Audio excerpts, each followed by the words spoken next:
Hi friends, welcome to Santhosh city channel. நம்ம இன்றைக்கி என்ன பார்க்க போகிறோன்னா, இன்றைக்கி ஆடி அமாவாசை விளாக் பார்க்கலாம் வாங்க. எங்கள் தாத்தா பாட்டிக்கெலாம் சாமி கும்பிடுறோம், வாங்க பார்க்கலாம்.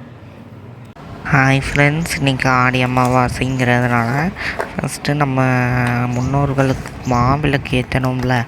நம்ம படையல் போடுறதுக்கு முன்னாடி இந்த ஃபோட்டோ கிட்ட மாவிளக்கு ஏற்றுவோம் நாங்கள்லாம். அதனால் மாவிளக்கு ஏற்றுறதுக்காண்டி மாவு பிசைகிறேன். சரிம்மா. இதில் பார்த்திங்கன்னா இது அரிசி மாவு தான். இதில் பார்த்திங்கன்னா சாதா தண்ணி ஊற்றாமல் சுட வச்சு ஊற்றிக்கோங்க. தண்ணியை சுட வச்சு வெந்நியாக ஊற்றிக்கோங்க. அப்போ தான் நல்லா உங்களுக்கு சாஃப்டாக கிடைக்கும். இல்லாட்டி ரொம்ப ரஃப்பாக இருக்கும். இதில் பார்த்திங்கன்னா நீங்கள் உப்பு போடக்கூடாது. இது ஏன்னா நம்ம முன்னோர்களுக்கு செய்கிறதுனால உப்பு போடக்கூடாது. உப்பு போடாமல் தான் செய்யணும் இந்த விளக்கை.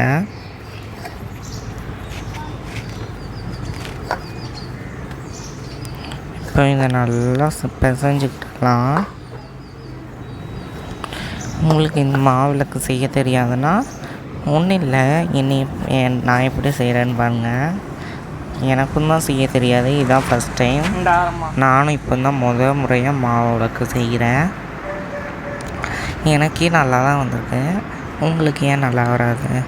உங்களுக்கும் நல்லா வரும். அதனால் எனக்கே நல்லா வரும்போது உங்களுக்கு நல்லா வராதா?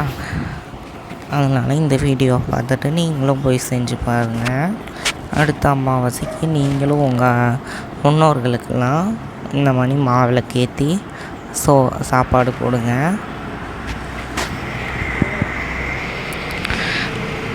ஆனால் நான் இதை உங்கள் கூட ஷேர் பண்ணியே தீரணும்னு இருந்தேன்.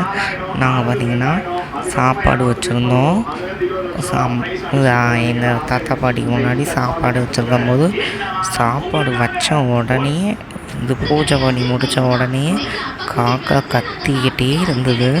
ரொம்ப நேரமாக காக்கா கத்தி இருந்தது. அதுக்கப்புறம் நாங்கள் மேலே மொட்டை மாடியில் கொண்டு போய் சோறு வச்சோன்னே அங்கே போய் அது சாப்பிட்டுட்டு அதுக்கப்புறம் வீட்டுக்கிட்டே வரலை, கத்தவும் இல்லை. அது கூட்டுக்கு போயிருக்கும்.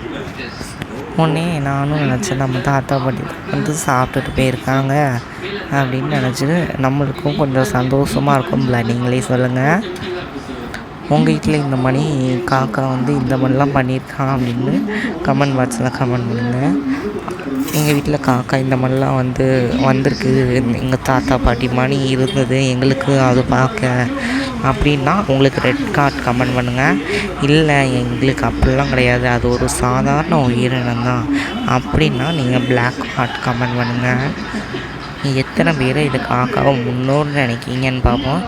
எத்தனை பேர் காக்காவை உயிரினம், அது ஒரு சாதாரண உயிரினம் தான், அது நம்ம முன்னோர்கள்லாம் கிடையாது அப்படின்னு நினைக்கிங்கன்னு பார்ப்போம்.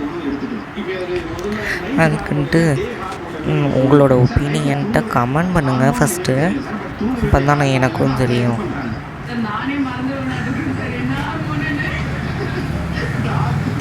இப்போ பார்த்திங்கன்னா நீங்கள் பாருங்கள், நீங்களே ஒரு தட்டு தட்டிட்டு அதுக்கப்புறம் நல்லா ஒரு கிண்ண மணி ஆக்கிட்டு அந்த மூடையில் மட்டும் கொஞ்சம் அப்படியே பிடிச்சி விட்டுட்டிங்கன்னா போதும், விளக்கு ரெடி ஆயிரும்.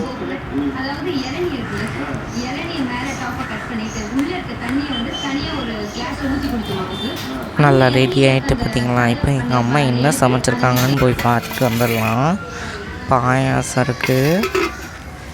இந்த இருட்டுக்குள்ளே என்ன இருக்குதுன்னு பார்த்துடலாம். இருட்டுக்குள்ளே பீன்ஸ் கூட்டு இருக்கும், ஒன்றுமே தெரியலையா. பீன்ஸ் கூட்டு இது. வேறு என்ன இருக்குதுன்னு பார்க்கலாம். அப்பளம் இருக்குது. அதுக்கப்புறம் என்ன இருக்குது, சாம்பார் இருக்குது. அதுக்கு மேலே ஒரு 2 உடஞ்ச கொழுக்கட்டையும் இருக்குது. நம்ம பண்ணதில் உடஞ்சி போய் கிடக்கு 2 கொழுக்கட்டை. சரி, இப்போ வாங்க படையல் போட்டுடலாங்க. பால் வச்சு பாயாசம் வச்சு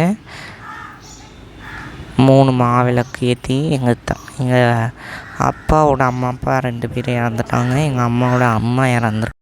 அவங்க 3 பேர்த்துக்கும் 3 மாவிளக்கு ஏற்றி அழகாக சாமி கும்பிட்டாச்சு. காக்காவும் சாமி கும்பிட்ட உடனே சாப்பாடை எடுத்துட்டு உடனே நாங்கள் சாப்பிட ஆரம்பித்தாச்சு. இந்த வீடியோ உங்களுக்கு பிடிச்சிருந்துன்னா மறக்காமல் லைக் பண்ணுங்கள், ஷேர் பண்ணுங்கள், சப்ஸ்கிரைப் பண்ணுங்கள். கமெண்ட் பண்ண மறந்துடாதீங்க. உங்கள் ஒப்பீனியன் எனக்கு கமெண்ட் பண்ணுங்கள். பாய்.